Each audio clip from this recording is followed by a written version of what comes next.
नमस्कार, मैं GRS news के लिए गिरीश सकरवार। आज के इस ब्लॉग में मैं टुकड़ों में आ रहे कुछ राजनीतिक समाचारों पर अपने ब्लॉग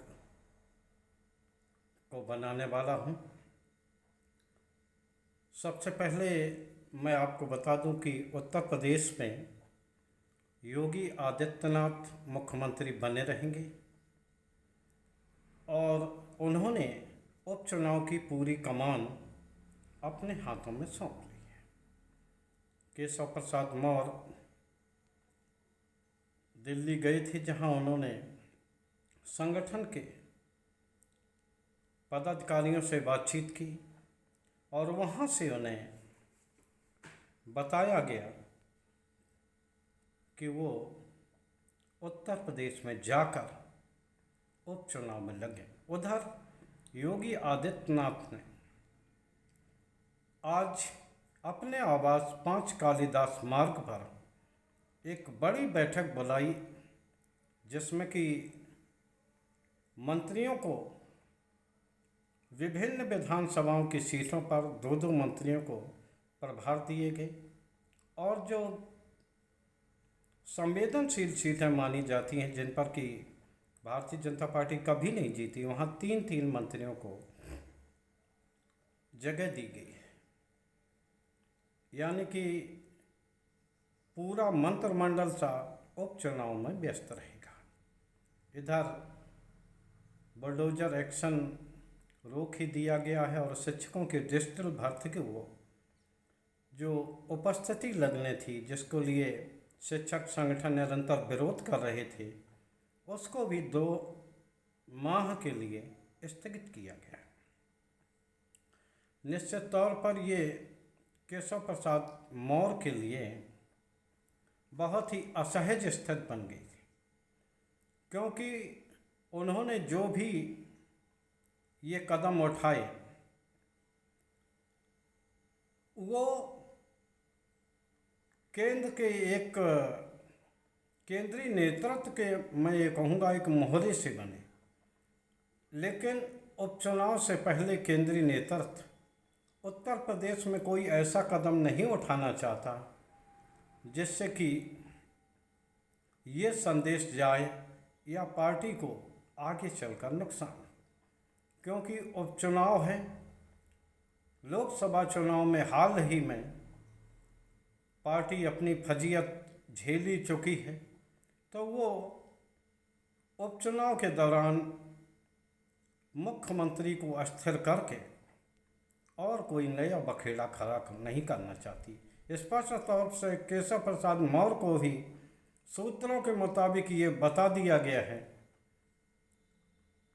कि आप बयानबाजी देने में संयम बरतें। जिस प्रकार उन्होंने खुद सरकार के अंग होते हुए इस तरह का बयान दिया, जो कि एक तरह से योगी आदित्यनाथ पर कटाक्ष माना गया, उसको लेकर केंद्रीय नेतृत्व ने उन्हें समझाया है।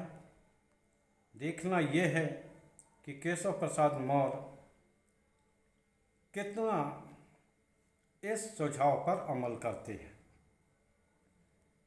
वैसे मैं बता दूं, इसी प्रकार अटल जी और कल्याण सिंह के बीच जब शीत युद्ध जारी था,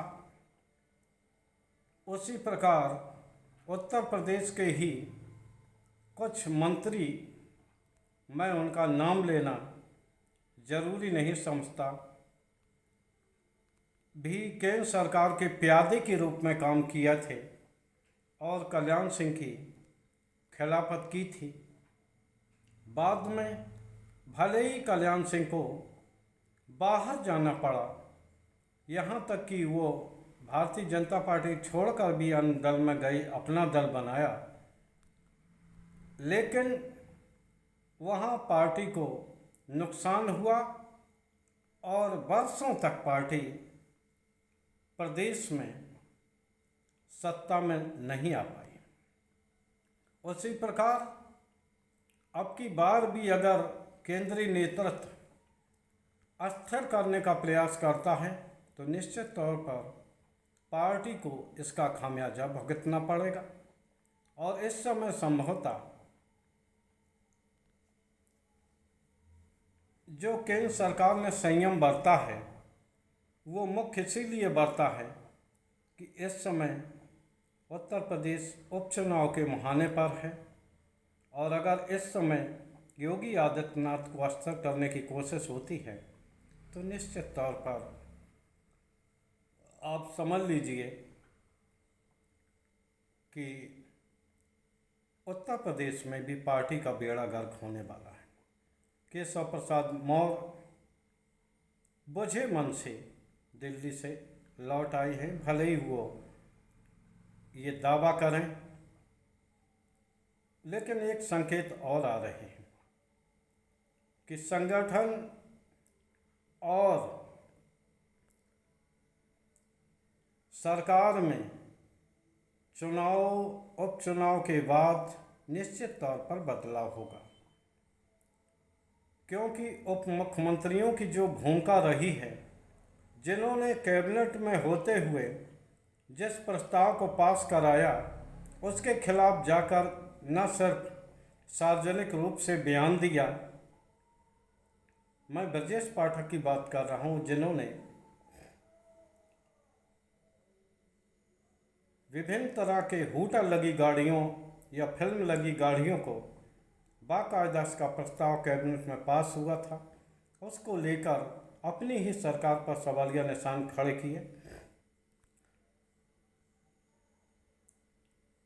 तो असली फैसला तो केंद्रीय नेतृत्व का करना है, लेकिन अगर योगी के विशेष कोठरी की बात को सही माने तो दोनों डिप्टी सीएम पैदल होने वाले हैं, और निश्चित तौर पर कुछ मंत्रियों के विभागों में भी बदलाव होगा और नए लोगों को मंत्री बनाया जाएगा। संगठन में भी अब बदलाव की पूरी गुंजाइश है, क्योंकि संगठन जिस प्रकार उत्तर प्रदेश में काम कर रहा है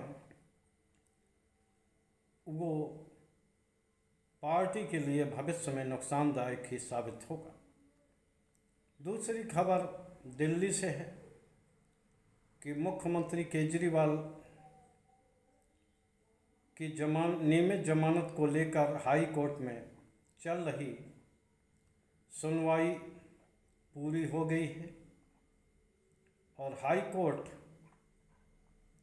29 जुलाई को सीबीआई का पक्ष सुनेगा और उसके बाद ही कोई फैसला देगा।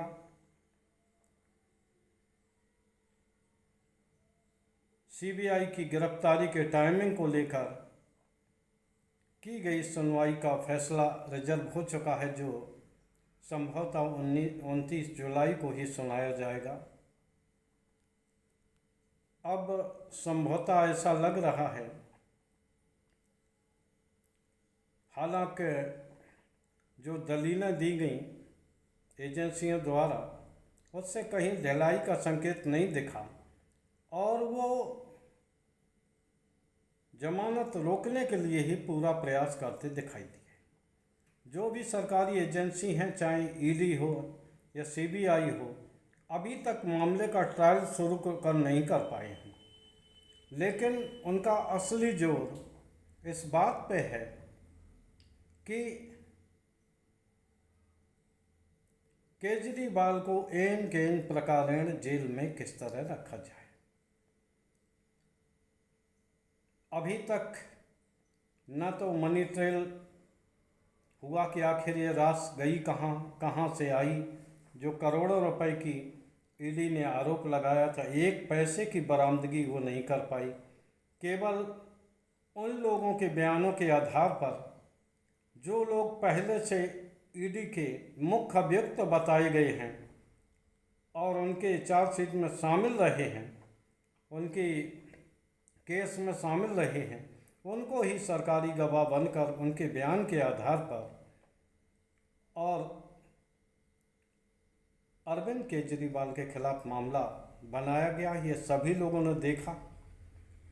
अगर आपके पास कोई ठोस सबूत है तो क्यों नहीं उसे कोर्ट में रखते, जिससे कि दूध का दूध पानी का पानी हो जाए। खैर, केजरीवाल को अपनी नियमित जमानत के लिए 29 जुलाई तक का इंतज़ार करना ही होगा। देखना ये है कि हाई कोर्ट इस संबंध में क्या आदेश देता है। आज के ब्लॉग में बस इतना ही। जय हिंद, जय भारत।